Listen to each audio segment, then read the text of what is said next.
پانی کے احکام. کیونکہ پانی پاک کرنے والی چیز ہے تو ضروری ہے کہ یہ جانا جائے کہ کون سا پانی پاک کرتا ہے. نماز کے لیے وضو شرط ہے، وضو کے بغیر نماز قبول نہیں ہوتی. اسی طرح وضو کے لیے پانی کا پاک ہونا شرط ہے. حضرت ابو سعید خدری رضی اللہ عنہ فرماتے ہیں رسول اللہ صلی اللہ علیہ وسلم سے سوال کیا گیا کیا ہم بدع کے کنویں سے وضو کر سکتے ہیں؟ یہ ایسا کنواں ہے جس میں بدبودار اشیاء پھینکی جاتی. بدع کا کنواں ڈھلوان پر تھا اور بارش وغیرہ کا پانی ان چیزوں کو بہا کر کنویں میں لے جاتا.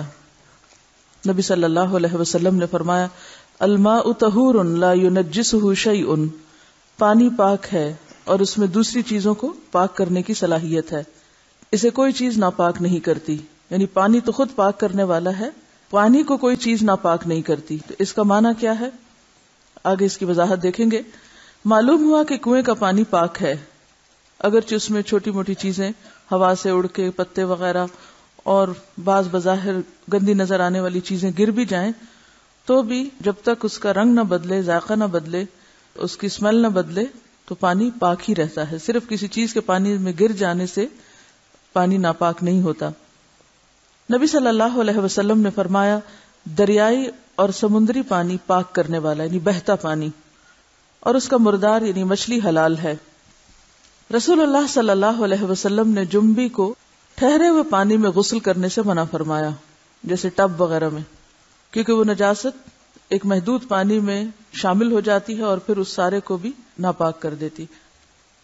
نبی صلی اللہ علیہ وسلم نے کھڑے پانی میں پیشاب کرنے اور غسل کرنے سے منع فرمایا ہے، کیونکہ جب پانی ایک جگہ کھڑا رہتا ہے اور پھر اس میں نجاست چلی جائے تو وہ بھی ناپاک ہو جاتا ہے.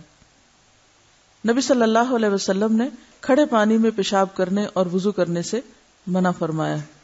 اب ایک طرف یہ ہے کہ کنویں میں کوئی چیز چلی جائے تو کنواں ناپاک نہیں ہوتا، اور دوسری طرف یہ ہے کہ کھڑے پانی میں غسل کرنا اور وضو کرنا اور پیشاب کرنا جو ہے وہ منع ہے. تو یہ دو باتیں کیا باتیں ہوئیں؟ تو بات یہ ہے کہ کنویں کا پانی اگرچہ ایک محدود جگہ پر ہوتا ہے، لیکن آپ نے دیکھا ہوگا کہ جو پانی نکلتا چلا جاتا ہے نیا پانی اس میں آتا چلا جاتا ہے.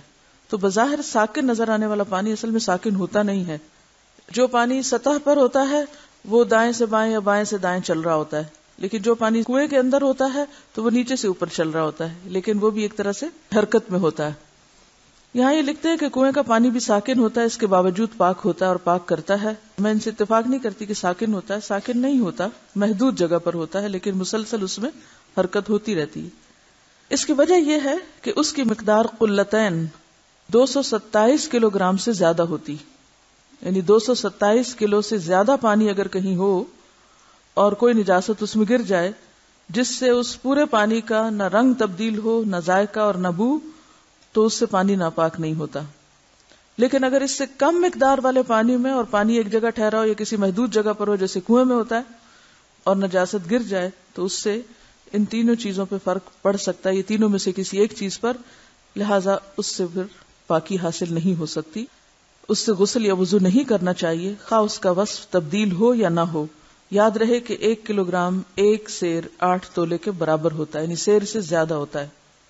تو اس سے کیا بات سمجھ میں آئی آپ کے؟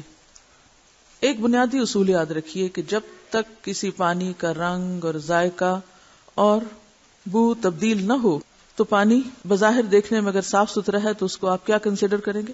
پاک ہی کنسیڈر کریں گے. دوسری بات یہ کہ بہتا پانی پاک ہوتا ہے. تیسری بات یہ کہ اگر پانی ٹھہرا ہوا ہو لیکن اس کی مقدار 227 کلو گرام سے زیادہ ہو تو پھر اس میں اگر کوئی چیز چھوٹی موٹی پڑ بھی جائے تو وہ پانی اس چیز کو بھی پاک کر دیتا ہے اور بحیثیت مجموعی پانی پر کوئی اثر نہیں پڑتا اگر اس کا رنگ، ذائقہ اور بو میں تبدیلی نہ ہو.